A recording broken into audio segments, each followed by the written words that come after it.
and welcome to Series 6, Episode 5 of In Suspense, a podcast and vodcast for fans and writers of crime fiction. I'm Lauren North, and my co-host is the lovely Lesley Cara. Hello, Lesley. Hello, Lauren. It's great to be back, but I don't know why I'm saying that, but it just feels like, I think because I've been on holiday, it feels like it's a bit, I feel like we haven't done this for a while. But I know, it does seem like that, doesn't it? It's good to be back. In our last episode, we went a bit off piece, didn't we? And we just chatted, the two of us, about the best and worst bits about what we like and dislike about being a writer. I really enjoyed it because I quite liked having a bit of a chin wag with you, and finding out that we like slightly different things as well, which was nice. Yeah, that was interesting, wasn't it? I liked that as well. We didn't agree on everything, but we agreed on lots of things, didn't we? We did, yeah. It would be a bit boring if we agreed on everything, wouldn't it, really? It would be, yeah. But today, though, we're back to our usual formula of having a guest on, and in a little while we are going to be chatting to Penny Batchelor, and the topic is Keeping It Real, Part 1, making our novels relevant to modern readers, and we're going to be talking about characterisation and things like that. So that's going to be interesting. But before Penny joins us, I want to catch up with you, Lauren, because you've been on holiday, haven't you? And I want to know whether you feel refreshed and rejuvenated.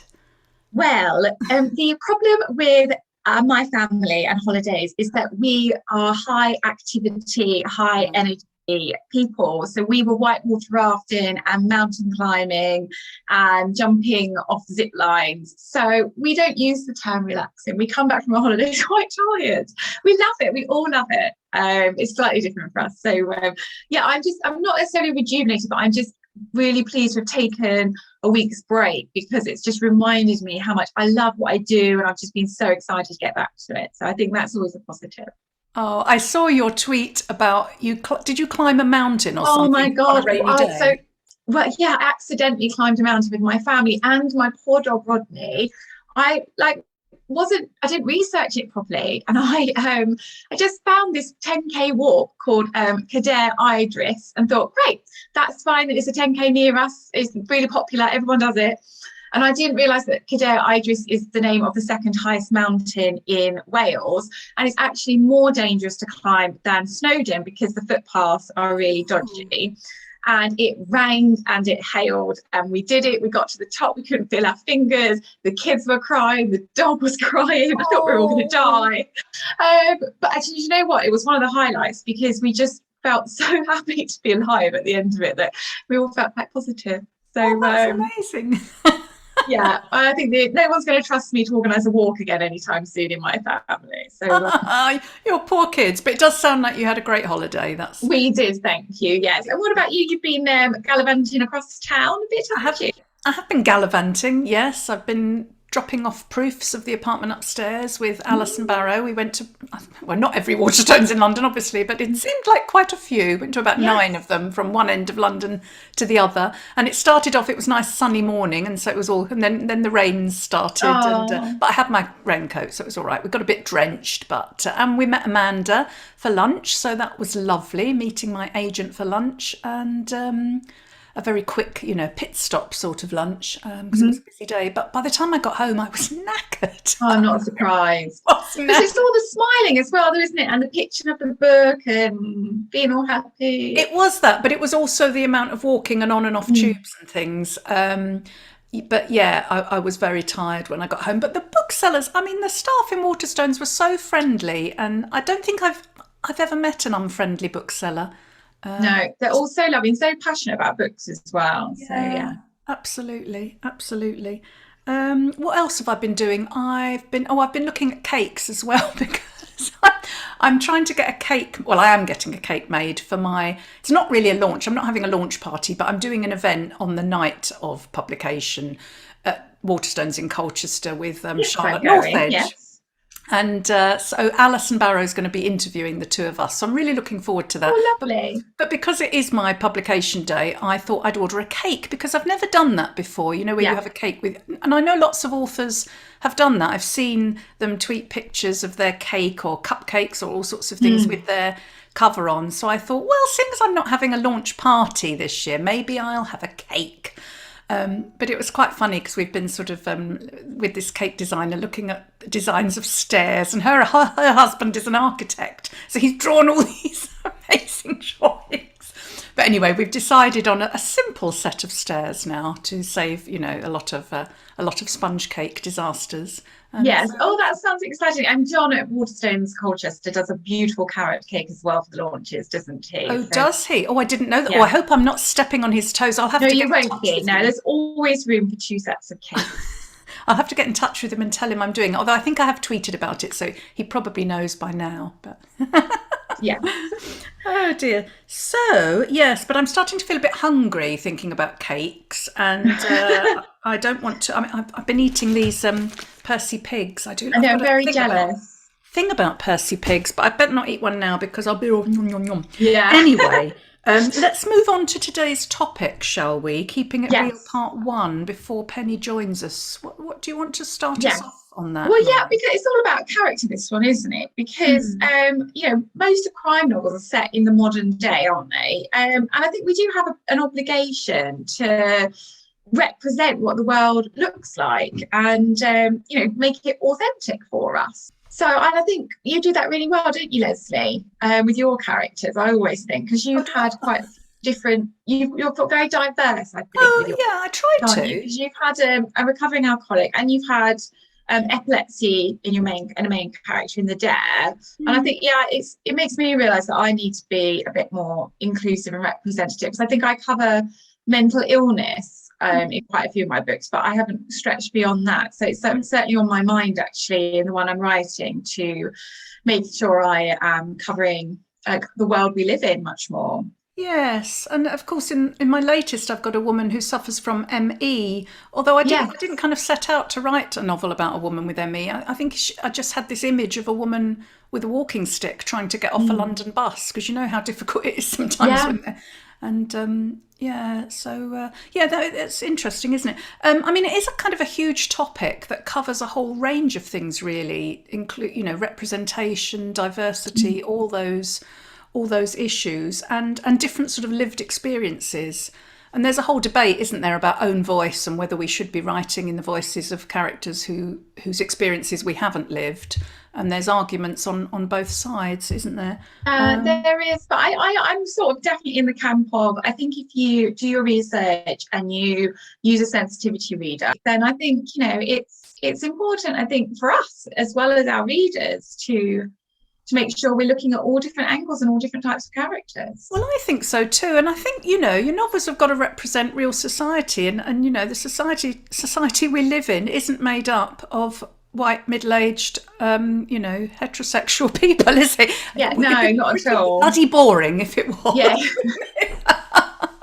Yeah, and it's completely different. If you're writing historical or fantasy, then it is completely different. And I think historically they have a completely different issue, don't they? Because they try and be representative of that time. Yes. But then I see historical writers often get a bit of criticism for using terminology that in today's society isn't acceptable, but would have been used then. That's a real tricky situation as well that they face them in. But obviously we're a crime writing podcast, so that's tricky. That's tricky as well. And and of course lots of productions now on TV, are using what's called colourblind casting, where they're casting whatever character, they're just the best actor for the job gets the job, and that's I love it so much. Yeah, which is fantastic, isn't it? But I think we need to get Penny on, don't you think? Oh, because I think she is someone to speak expert. to. Yeah. So let's welcome Penny Batchelor to In Suspense. Welcome, Penny Batchelor, to In Suspense. We're delighted to have you with us today. And thank you so much, and I'm delighted to be with you both as well. And before we dive in with all our questions, we're going to read out your bio.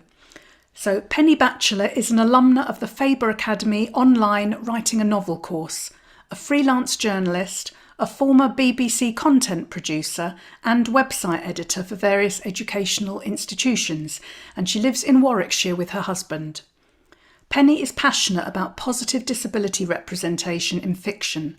1/5 of the UK population is disabled, so why don't we see that reflected in novels?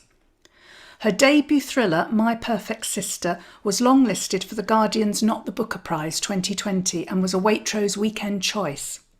Her New Best Friend, Penny's second novel, was published on the 5th of August 2021 and described by Paul Blezard of Love Reading UK as a white-knuckle tense thriller that has more twists than a Simone Biles gymnastics routine. That's a great quote. Oh, what a great. Along with E.C. Scullion, Penny is the co-founder and editor of the Thriller Women blog, which publishes interviews with female thriller writers. Penny is currently hard at work writing her third book. So Penny, can you tell our listeners a little bit about your first two books? Well, yes, they're both psychological thrillers, and my publisher calls them domestic noir, which I hadn't heard about before, but they're based around secrets, lies in families and personal relationships. The first one, My Perfect Sister, is about a woman called Annie, and when she was 5, her 16-year-old sister Gemma went missing, and nobody ever knew what happened to her, and this cast a sort of shroud over all her childhood, and circumstances come together when she's 30 that she's having to go home to go and back and stay with her mum. She'd stayed away for all that time, and she wants to then actually try and find out what did happen to her sister, but is it safe for her to do so? Anymore? Probably not. And the second one, Her New Best Friend, it's about two women. They are Audrey and Claire. Now, it's really hard to tell you what it's about because there's lots of sort of twists and what have you, but it's about motherhood, family relationships, a stalker, and can you actually trust your friends? Ooh. They both sound brilliant. And I was just saying, I've just started reading My Perfect Sister and I'm really enjoying it. It's a really intense read. So I can't wait to carry on with that later today. So thank you very much for talking to us about your enticing books, Penny. Can I ask you what first drew you to the genre of psychological suspense and thrillers? Is it a genre you've always enjoyed reading? Well, I think in my 20s, I read, sort of in the 1990s and so on, I read a lot of romance, and it was a real, I hate this term, but chick lit, that kind of thing. And I overdosed on it, basically, to the point that I didn't want to read anymore. And then psychological sort of suspense came in, and I really enjoy reading those kind of books. And I joined Faber Academy's writing a novel course back in 2015, and we had to submit the first chapter of a book that we'd been working on, but it wasn't to be the one that we were going to work on the course. And I'd actually been working on a historical novel set in the Tudor time, so that was the chapter that got me on the course. But it just so happened that the idea I had in my head for the novel was what became My Perfect Sister, and I just so enjoyed writing all the cliffhangers and the tense bits and all the duality and duplicity. That's what I stuck with. In the future, I have got ideas for different genres, but what I'm known for now is, or what I hope I'm known for anyway, if anybody knows me, is psychological thrillers. So I'm certainly going to stick with that for a while. And my third book that I'm currently writing at the moment is in that genre too. Oh, that's good to hear. There is a third one on the way. Excellent.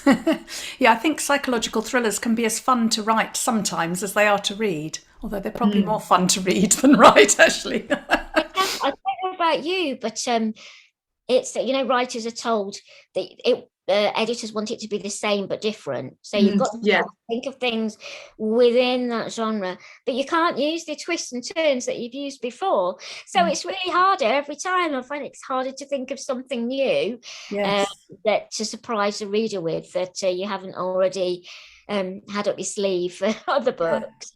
Definitely. I'd agree with you on that. And can you tell us a little bit about your own backstory, Penny? I mean, I noticed that in your bio, amongst all the other things, journalism, etc., it says you were a BBC content producer. What exactly does that mean? What does that entail? Basically, it was websites, but I was doing the content for the websites and the taxonomy and what have you, rather than building them. I'm not a technical person. I So see. I knew rudimentary HTML, and although I don't, do they still have HTML? I don't know. It was a long time ago. You're asking the wrong people.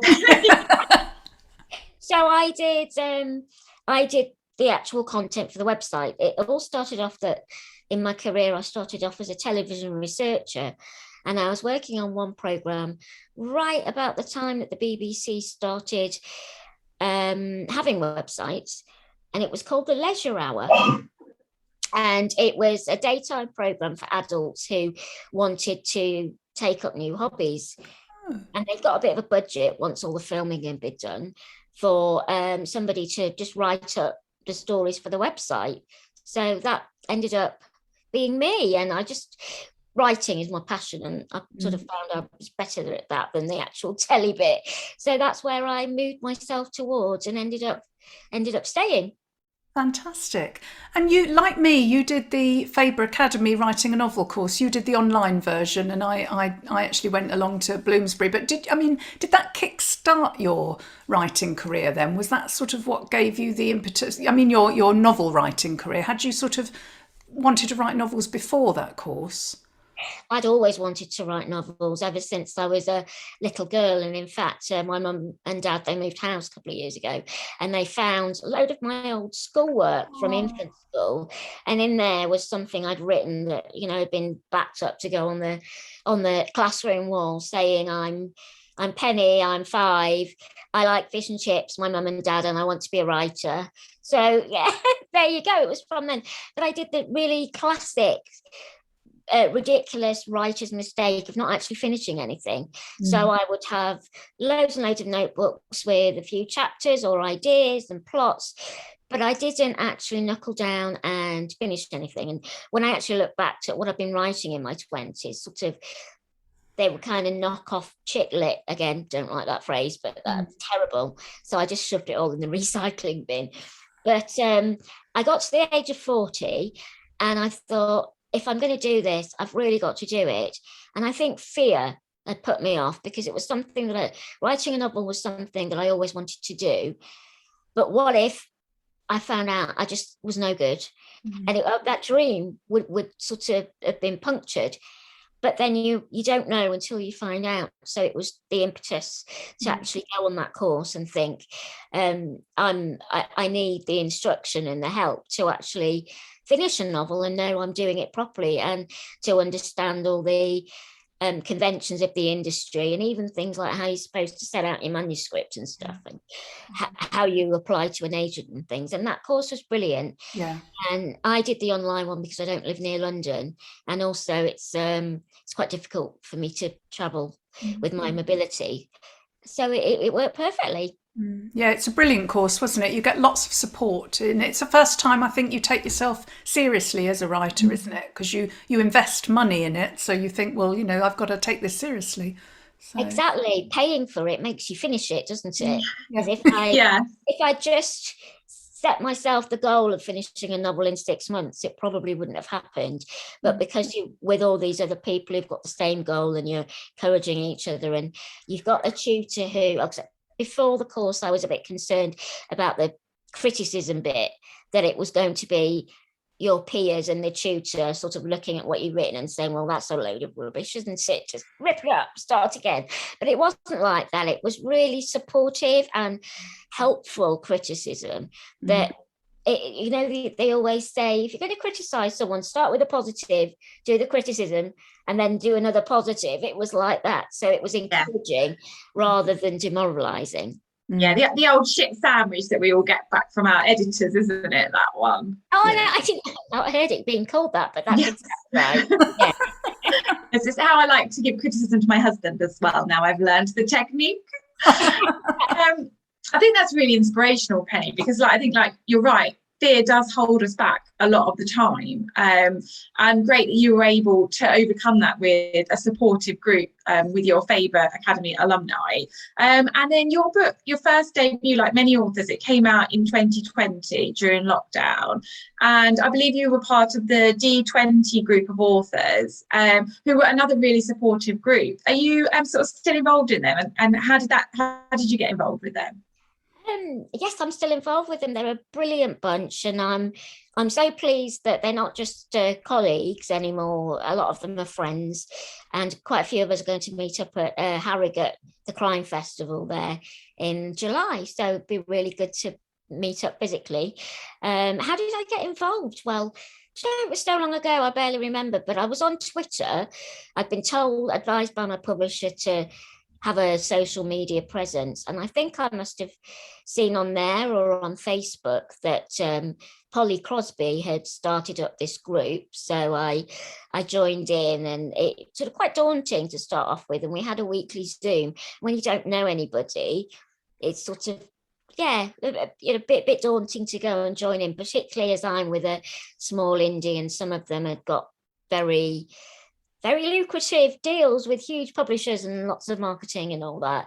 But everybody is so lovely, and we're all in the same boat, and we just were going through the same things together, all these things we didn't know about publishing, and so we were able to support each other, and when celebrate each other's successes, and when there's something that went wrong, then we could all just sound off and say, oh yeah, well, that actually happened to me. Because as authors, you sit and write on your own, you can feel that you're the only person going through it, but with this group we know that we're not, and we've all got each other to lean on, really. Yeah, definitely. And I mean, I think Emma Christie and Nikki Smith are part of the D20 group as well. And when I see it all on Twitter, I always feel quite jealous. I was really wanted to have a debut out in 2020 again, so I could be part of the group, but alas, I wasn't allowed. No. Which year did you first publish? 2018 or 2019, I can't even remember now. Same year as you, Lesley, whatever that year was. Yeah, well, I think my novel came out The Rumour came out in December 2018, I think. Yeah. That year then. Lockdown really that inspired the group, and since then I know there's been a debut 2021 and 22 groups, but I don't know if it would have happened if it wasn't for the lockdown. So I don't know what publishing was like before then, because I published straight into, no bookshops open, no events happening. I was going to have my launch party at my local bookshop, and then of course that couldn't happen. So it quickly got changed to me doing a Facebook Live, which I didn't have a clue what to do. So I was just sort of given a crash course in sitting talking to the computer for half an hour. Trying to make it interesting. We're all used to that now, aren't we? Yeah. But Penny, I'm particularly interested in your campaigning work, because that ties in really nicely with our topic for today, which is Keeping It Real, Part 1, writing novels that are relevant for the modern reader. And you recently wrote a couple of brilliant articles for The Bookseller, didn't you, about diversity and about raising the profile of authors with a disability or a chronic illness. Do you want to tell us a little bit, tell our listeners a little bit about that and how you got involved with that? Well, sure. I was born with a physical disability, and I never saw anybody like me in the books that I read, or very rarely did anyway. And when I did, they were either miraculously cured. I'm thinking of books like Heidi when I was a child, or they died. Thinking of The Secret Garden, or perhaps in adult books, the disability would be there as a source of misery. So, or it would be something to overcome. Somebody would feel they had to do something amazing, like climb Everest or whatever, to overcome it. Or sadly, in one famous book, a character committed suicide who was disabled. Now, if there were thousands and thousands of books with disabled characters being published every year, that really wouldn't matter. But because there are so few, all you see in the books are these negative portrayals that aren't like everyday life at all. You don't see people just going about their everyday lives. And Scope, the charity, says that 1 in 5 of us at some point has a disability or chronic illness. So that's just a lot of people going about their everyday lives as friends or partners, neighbours, colleagues, and all that. And I don't feel that I have to overcome anything at all. I don't want to climb Everest. I want to sit and watch Netflix with my husband with a glass of wine and a box of chocolates. So I set about in my novels to have disabled characters in them where disability wasn't an issue, but we were there within the book. So in my first one, there's a chap called Ian who has cerebral palsy, and he's a solicitor. But that isn't the story. The fact that he helps Annie try and find out what happened to her sister Gemma is the story. Yeah. And in the second book, there's a character who has restricted growth, but she just has that's her in the it's and there is a little bit about how what she comes across in society, but it's not the story. It's this, again, I can't really tell you what the story is, but it's something far more thrilling. I do believe that you have to sort of see it and able to be it, and keeping it real. It's really important that we see people like ourselves in literature, so we feel part of the culture and part of society. And there's been a lot of steps forward when it comes to things like women, race, sexuality, and what have you. But disability is still lagging behind, and that's where I want to make a change. And also, I think I'm part of a group at the Society of Authors called the ADCI, Authors with Disabilities and Chronic Illnesses. And we've all had the same fear that publishers wouldn't want to read anything about that doesn't contain a disabled character because it might be seen as niche, depressing, not what people want to buy, what have you. And we want to just smash that stereotype. I don't know whether people listening will know, but when you are trying to sell a book, what publishers will do when they're deciding whether to take it on is they will do comparisons with other books. So if they say, oh, well, it's like Eleanor Oliphant is completely fine. Is that the right title? Yeah. Oh, and that sold so-and-so. So if we got the people in who like that, then it could sell this. So we're going to offer this as an advance. But when there's nothing to compare it to, or very little, it's much less likely that you're going to get offered a deal. So we want to start making these books that in the future these bestsellers are going to be compared with. So to open up the market and show editors, agents, publishers that there is a big market out there. So what readers want to see is, well, it's people like themselves in the books, but also just a really good story. Yeah. At the end, they want a good story. I think that's key, isn't it? That is key because, as you know, raising awareness about issues is best done when you're actually, you know, invested in the characters and the emotion of a story, and those things are universal, aren't they? And that's, you know, as you say, you want to see people like yourself, people of colour want to see themselves represented in books, people with disabilities. I think, you know, what I was interested to know though about what your opinion is on this own voices sort of debate that's going on. So, for example, in a couple of my novels, I've included a character who does have a disability or a chronic illness. One of my characters had epilepsy. The one coming out suffers from ME. But that's not the story. They just happen to have it.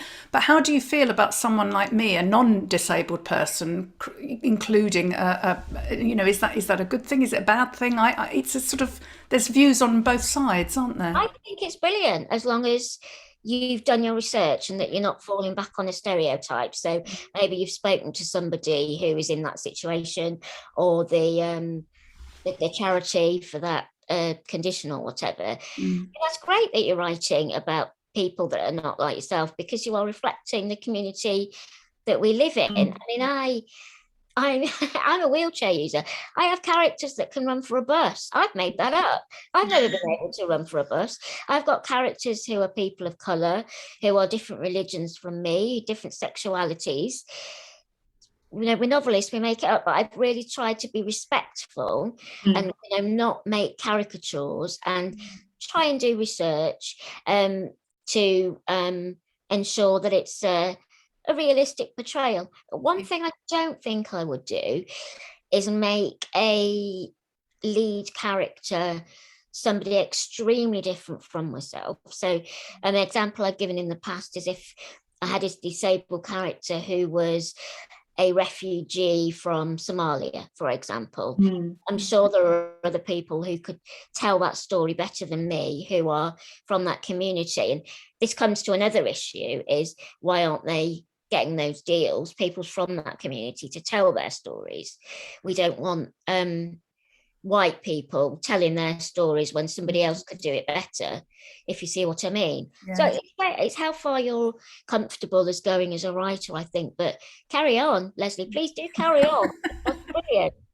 Yeah, I think that's great advice. I mean, my dad was disabled, and I would constantly get calls from people asking me like what he wanted with this and that, and I'm like, why are you calling me? Why are you not calling him? And there was such a stereotype that he wouldn't be able to make these decisions for himself because he had a disability. And I was like, don't call me. I don't know the answers. Just call him. So I think there are still so many stereotypes to overcome, and I think representation in fiction is such a great way forward. It's a kind of subtle nudge, isn't it? People are learning something without actually realizing that they are. Just what we do when we read a book that might be set in India or somewhere. If you're not actually from India, your horizons get broadened. And I think that's one of the great points of fiction, that you learn about people and places and situations that you have never been in. And I've never been a murderer. So. No, nor have we, but we write about them, don't we? Before Lauren goes on to the next question, you did mention just a little while ago about the Society of Authors, and I saw a picture of you on social media. You were doing a speech. What can you tell us what was going on there? Oh, it was so nerve-wracking. It really was. And it's one of those things that, looking back in hindsight, I really enjoyed it, but I didn't feel like I was enjoying it at the time. So the story is that about a couple of years ago, my publisher, Claire Christian of Red Door Press, she was inspired by my book, My Perfect Sister, which gave her the idea to found a prize for authors with disabilities or a chronic illness who include disabled characters in their novels. Again, all about the whole representation thing, because a lot of authors with disabilities, and also people sometimes are quite wary of actually identifying as disabled, because they're worried that it will somehow be used against them, where people will make assumptions about them or what have you. So we both were thinking we should be proud of who you are, and let's celebrate the work that we do. So she asked me if I wanted to team up with her, and I said yes straight away. And after a couple of years of trying to get funding and sponsors and a lot of hard work behind the scenes, we teamed up with the Society of Authors and raised all the money that we needed to. And then the prize was launched at a big awards ceremony in London last Wednesday. So it's going to be open for entries in August, and the first winner, who will get £1,000, will be announced beginning of June next year. That's really so exciting. That's really fantastic. And you also campaigned along with Victoria Scott for there to be a disability category on Amazon. And thanks to your efforts, Amazon introduced that last month, I believe. So how important is it, do you think, in raising the profile of authors with a disability or a chronic illness to have that category? And how long did it take to sort of get that going? It took a good few months. It's Victoria actually, I sort of got to know her on Twitter, and she tweeted to me and said, Penny, did you know that there isn't a disability fiction category for adults? There is one for children, but not for adults. And we were looking at the sort of subcategories they have, things like rural humour and a circus fiction, quite sort of obscure things. But there wasn't one for disability, and we thought, well, this is ridiculous, because if readers want to find books that contain disabled characters, then how are they going to do it? And also, as authors, you'll know that if you can get to the top of a subcategory, Mm. say you're an Amazon bestseller. So we wanted to have that opportunity as well, just be represented, and hope that in the future other people won't have to fight the same sort of battle, because there were categories for fiction containing sort of a gay fiction and what have you, and other groups. So we got in touch with Amazon, and it is very, very difficult to try and find any phone number or email address that isn't the generic one. And we just got a generic email back, and they didn't, sadly, they didn't really want to engage with us. So I contacted the Society of Authors and said, can you help with this, please? And then not long after they emailed their contact there, it happened. Fantastic. So what we've been told earlier on from them via a journalist was that there was great competition for these categories. So they couldn't just create one for one group, but they did when the Society of Authors got in touch, and good for them, good for Amazon, because that's a massive multinational company, and diversity should be at the top of their list, and it's going to help them sell more books anyway, so it's a no-brainer, really. Absolutely, it is a no-brainer, and thank goodness for the Society of Authors, the good work they do. That's absolutely brilliant. And I mean, I think you're campaigning. You do some incredible campaigning, don't you? Because you also you're responsible for the Keep Festivals Hybrid campaign as well, aren't you? I am. I'm going to have to start doing all this campaigning because it doesn't give me much time to actually do the writing. I was just going to say, where do you find time to write? But that sort of came about during lockdown, didn't it? Because all the festivals went online, which was actually very good because it meant that people who couldn't normally access them could. So, I mean, is that what's got you started on that? Exactly, because I published in the middle of lockdown, so I didn't know any better.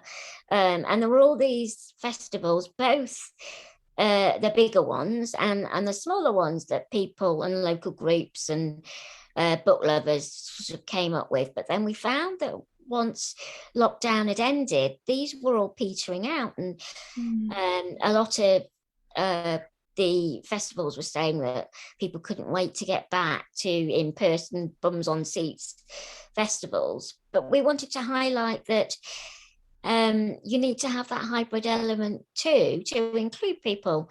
So it's partly out of self-interest because it's difficult for me to travel to go and appear and talk about my books at bums on seats events where it's so easy to do on Zoom, but it's also affects a load of other people as well. So it might be people who don't have the money to travel, to buy the ticket, never mind buy the train fare and what have you.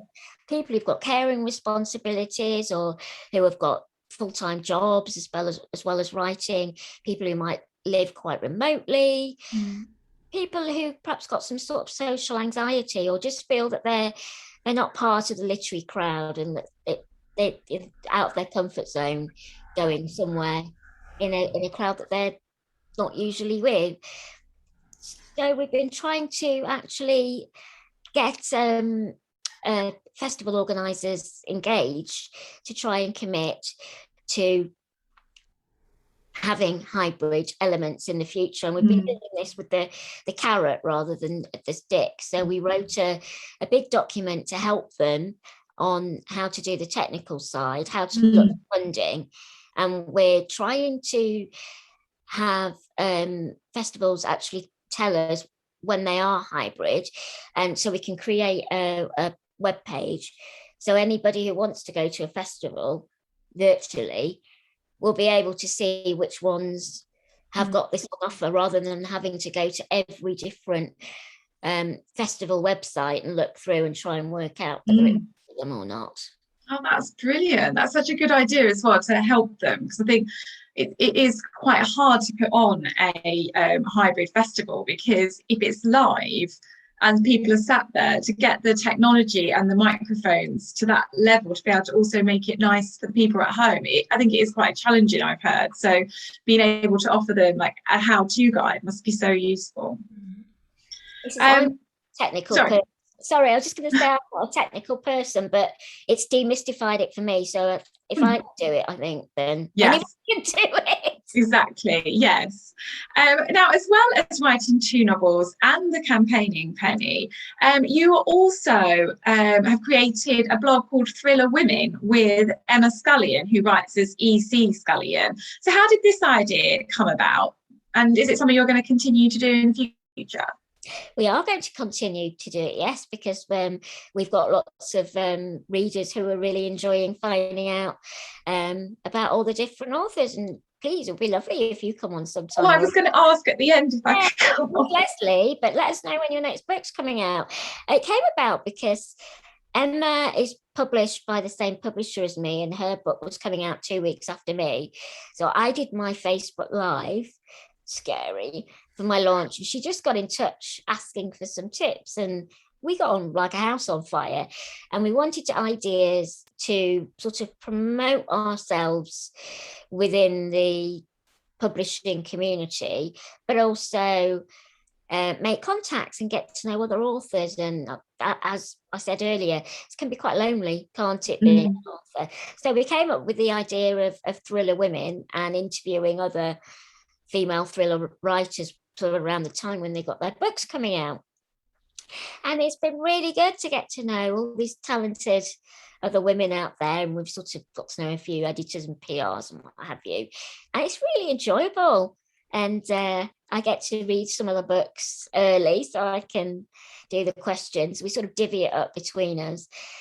So we've got quite a few ideas for the future, and we're going to be taking also another author on who is going to be joining us to help to move to the next phase.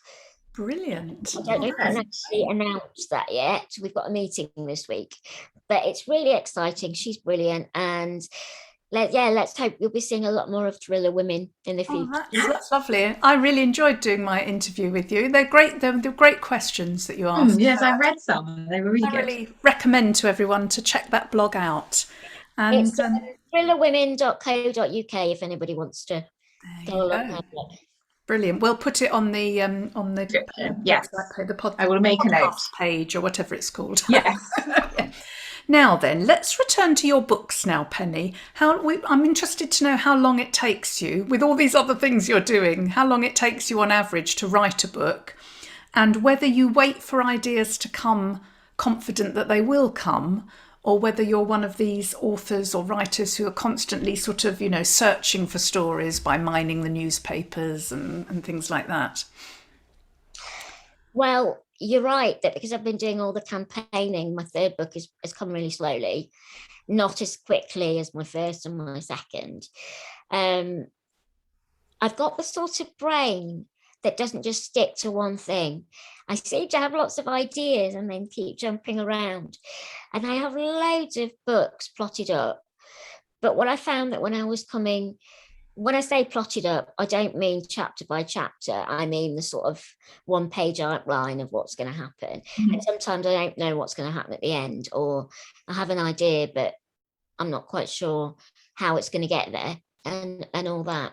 But what I found with my third book, I actually tried a couple of different stories that I really liked, but I found that they were sort of strong on the sort of what if premise in the beginning, but I couldn't think of enough to sustain them for 80,000 words.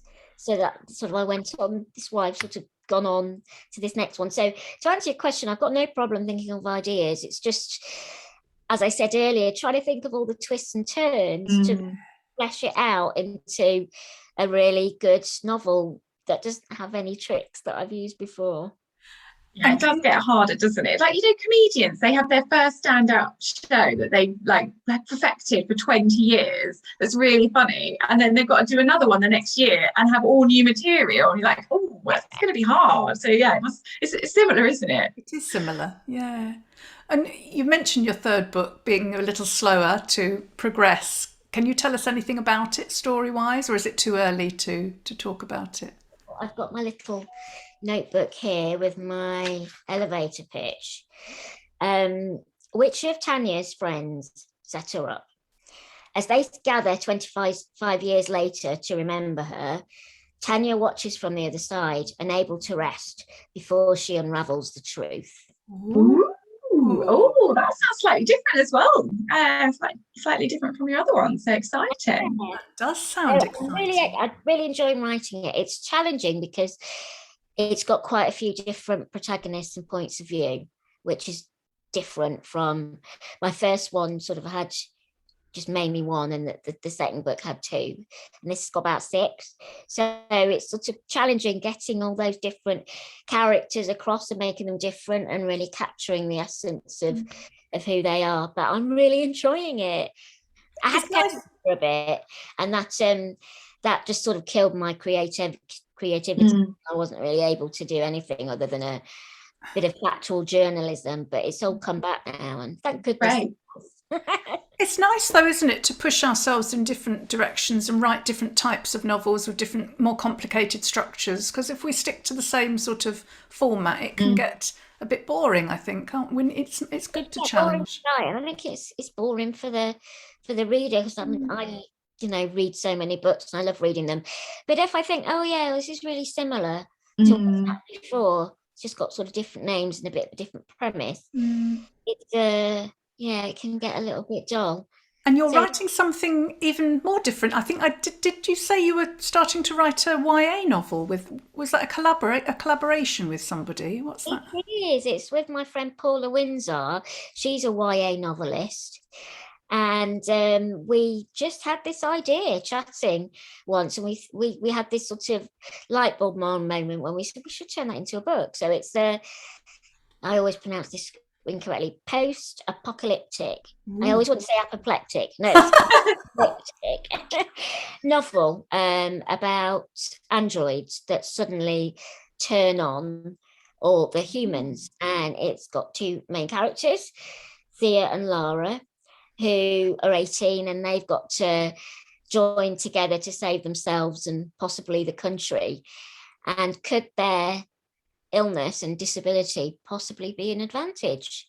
Oh, that sounds brilliant. That sounds really good. Yeah, does sound good. Yes, and very different as well. So it must be good fun to write as well. It's ever so good fun, and I'm learning a lot as a writer, because Paula is a plotter. So we chatted so much about the plot, and she has broken it down into a spreadsheet with what happens in each chapter and the character motivation and the story arc.